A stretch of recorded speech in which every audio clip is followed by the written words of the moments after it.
Hey guys, what's up mga ninja? Welcome back to my channel. At kung hindi ka pa nakasubscribe, isubscribe mo na yan. And please click the bell button beside the subscribe button para ma-notify ka every time na mag-upload ako ng bagong video.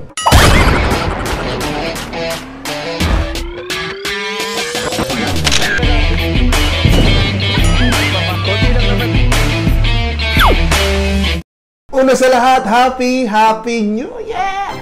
Happy New Year! At dahil New Year ngayon, sa mga nag-aabang ng gameplay, hindi muna tayo mag-gameplay ngayon. Kasi meron akong importanteng dapat i-share sa inyo. Pag New Year, dapat meron kang bago. Para sa amin, meron akong bago na gusto ko rin maging bago sa inyo. Ang aming internet connection. May kinalaman dito sa gameplay kasi ang PS4 gameplay ay kinakailangan din ng internet. Ng matibay na internet. Matibay! Matibay! Yan ang sobrang hirap dito sa Pilipinas, yung matibay na internet connection. Pero at this point, meron akong isang i-recommend sa inyo na sobrang nakatulong sa aking internet gameplay. Hindi lang sa aking pag-PS4, pati bilang isang YouTuber, kasi kailangan ko mag-download and mag-upload talaga halos every other day, 3 times a week. So, napakalaking time saving nitong internet connection. So, meron akong dalawang internet connection. Meron akong internet before, which is this one. Globe at Home prepaid Wi-Fi. Prepaid. Ibig sabihin, wala siyang monthly. Niloloadan siya pag gagamitin mo. Meron niyang rate. Gagawa ko ng separate video. I-comment nyo lang kung gusto nyo gawan ko to ng separate video. I-detail ko sa inyo kung paano to gumagana, paano to ginagamit, gaano to kabilis. Pero this time, i-compare natin siya dito sa aking napakalupit na bagong internet provider. Handa na ba kayo? Alam mo, nakita niyo naman sa thumbnail at sa title eh. Pero, ayan. Malaki. Mas malaki siya ng dihamak. Ayan. Ito ay ang Converge Fiber X. Hindi siya Globe. Bago siyang internet provider dito sa Philippines. Hindi siya Globe. Hindi siya smart. Tinry namin kasi sa dati naming bahay, naka-Globe ako. Globe Fiber. This is fiber nga pala. Then, this is wireless. So, ang experience ko dun sa dating Globe Fiber ko, ang plan ko dun is 1499. Tapos meron akong bilis na 20 Mbps. Pero meron akong data cap 500 GB. Sa Converge, ang 1,499 mo is no data cap. See that? See that? No data cap. And 25 Mbps. Kahit mag-upload ka ng napakarami, manood ka ng videos, mag-download ka ng kung ano-ano, movies, lahat, games, lahat, gawin mo. I-share mo pa sa kapitbahay mo. Wala. Babagal lang siya ng konti. Pero yung data cap, hindi siya mawawala. Unlike sa Globe. Nakasubscribe ako sa Netflix. Ang 500 GB is tumatagal lang sa Netflix. Sa Netflix lang to ng almost 2 weeks. Iba pa yung gamit. Kasi ang 4K file ay sobrang laki. Pagka nakasubscribe ka sa Netflix, kailangan mo talaga ng matibay na internet connection at medyo malaki ang volume. Dito sa FiberX, panis yun. Pero dahil nga ang video na to ay versus dito sa ating home prepaid Wi-Fi, kasi for the meantime, nagamit ko to dito sa bahay namin nung wala pa akong internet connection. Kasi may process din naman kung paano ikabit to. Hindi to wireless, kinakabit to ng by fiber nga siya. So, limited location pa lang dito sa Philippines, pero lumalawak na sila. Andito ako sa Quezon City, Batasan, Quezon City, at meron silang FiberX dito. Kung taga Batasan ka at kailangan mo ng internet, swak ang FiberX. Sa mga kailangan agad ng madali ang internet connection sa kanilang lugar na hindi pa abot ng Globe, ng Smart o ng Converge, ito ang pinakamabilis na solusyon. Kasi ito ang pinakamadaling ikabit, gamitin, pang-survive ba bilang isang YouTuber, o kahit hindi ka YouTuber, kahit PS4 gamer, yan. Gusto mo bang online, pwede mo ba siyang gamitin? So, itest natin. Dito malalaman natin kung sila kabilis. Let's go! Set up ko lang. Ayan. So, umpisahan natin sa Globe Prepaid Wi-Fi. So, gagamit tayo ng app. I-connect muna natin sa Wi-Fi. Then, gagamit tayo ng app. Itong speed test. Gusto tayo konti. Lalabas yan dito. Ayan. Speed test. Yan. By Ookla. Ito yung ginagamit yung pang-test ng speed sa mga internet. Pwede rin to sa mobile browser, pero meron akong app. Matest natin na maigi. So, tingnan natin kung gaano. Ayan, nakalagay Globe. Okay. Umaabot siya. Oh my God. Oh my God. Aabot pa yata ng 20 Mbps. Sa tingin ko, yun ang maximum niya. 21, 22, 23 Mbps. ang kanyang download. And ang kanyang upload is, ayun na, 13 Mbps. Importante yung upload para sa mga YouTuber. Itatakil ko yan mamaya. So, umabot tayo ng 13.8 Mbps sa upload ng Globe. So, meron tayong 23.9 and 13.8. Doon naman tayo sa Converge Fiber X. Then, itry naman natin ngayon ang Converge Fiber X. Yan, Clark. Sige, go. Connecting. Okay. Nakita niyo yung palo? Tumigti eh. Tumigti. Pero bumaba tayo sa 25. Kasi ang plan kayo 1499 lang. Pero ang plan pala ng Converge Fiber X ay pwede mong dagdagan 99 pesos plus 10 Mbps. So kung magbabayad ka ng 1,599 per month, meron kang 35 Mbps. No data cap. Sumabot tayo ng 24.7. Hindi natin na-reach yung 25, pero almost. No? Kasi yun lang naman talaga eh. Maximum na yan. Pero kaya niyang lumagpas pagka nagdagdag ka ng bayad. Ang upload is 24.2 Mbps. Yan ang gusto kong upload.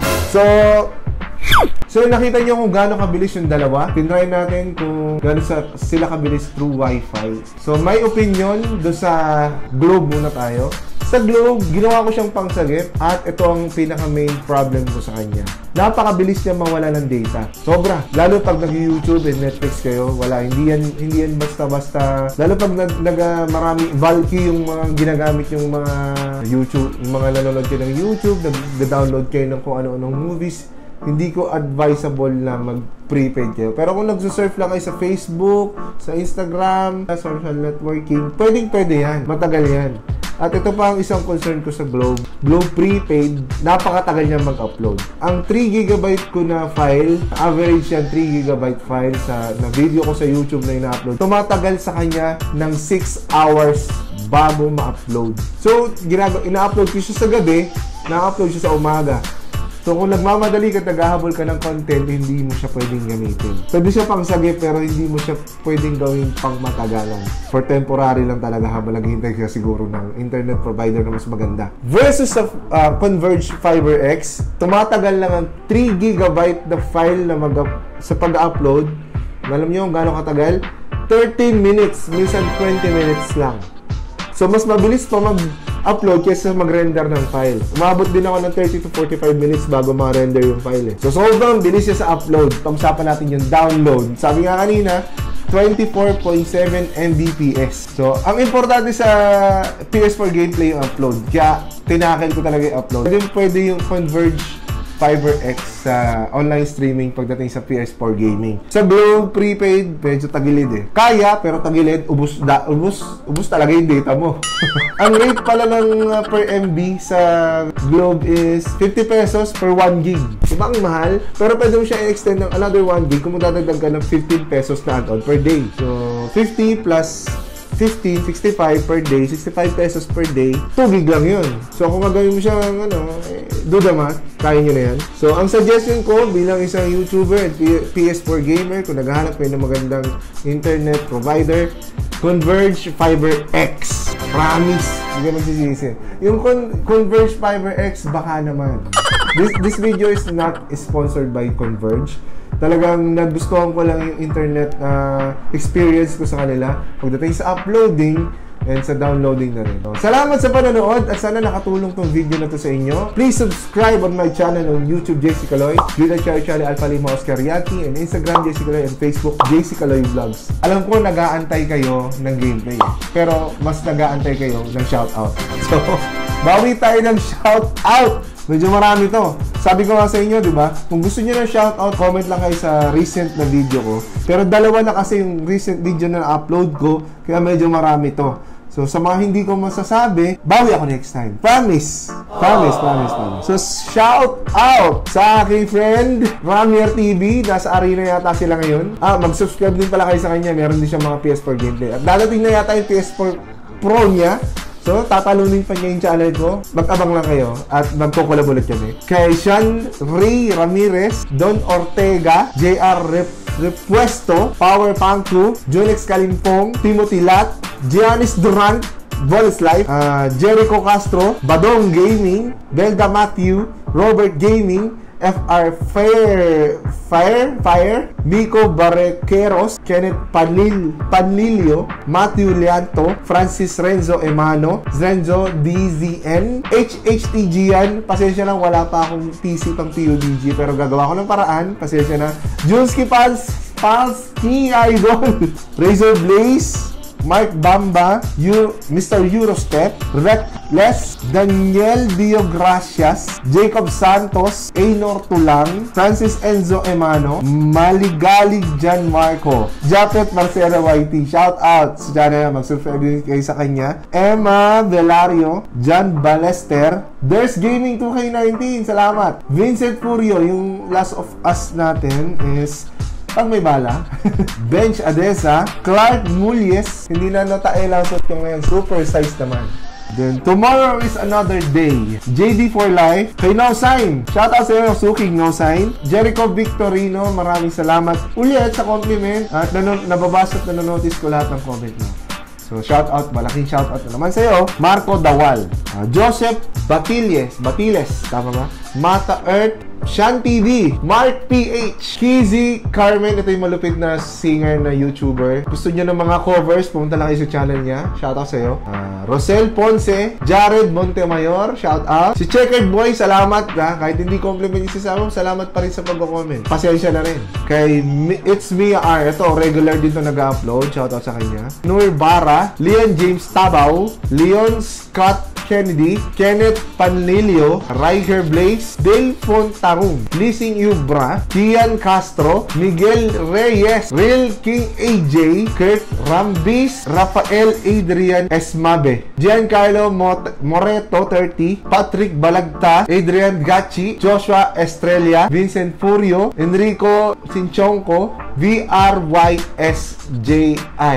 Tama ba? Kay Jarsin Jack Manlaya, G-Dragon, Mary Faith, miss you. Sean Ray Ramirez, Steve Craft Damoa, James Luna, Adrian Gaming TV, Pro Unboxing, Mark Lloyd Medina, Joshua Sosa, Shane Esmaher, Angelo XD, Brixon Inofanada, Clutch Gaming 29, Evanescence Mendoza, Lance Luspo, CJ Manukuat, Matthew Tan, Aisha Jawali, John Carl Bolante, Radin Wehab, Daniel Gicanya, John Patrick Santos, Charles Ethan Aguila, Cheska PH, Fun 56, Riley Menese, Strobes OC Dogs, Jonathan Gaming Zone, Cedric Dizon, PewDiePie, Jeremiah Kyle Bayot, Samuel Bill, Justin Yongob, Junex Kalimpong, Charlie Paul Basilia.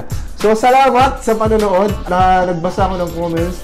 Kung meron kayong mga gustong itanong, gagawa ko ng separate video para sa mga tanong nyo. So, kung gusto nyo magtanong at masama doon sa video na yon, pumunta kayo sa Facebook page ko, sa JC Caloy Vlogs. Mag-status ako doon ng kung ano yung gusto nyo itanong. I-comment nyo lang doon. At lahat lang magko-comment doon, sasagutin ko. At sa mga request ng games, patuloy pa rin, i-comment nyo lang sa baba, i-like nyo rin sana yung video na to. So, Happy New Year! Dahil Happy New Year, ayan ang regalo ko sa inyong malulupit na shoutout. So, mahaba man tong video na to dahil sa shoutout. At sana nakatulong din ako sa inyo sa pagpili ng tamang internet provider for 2019. So, salamat and see you on the next one. Peace!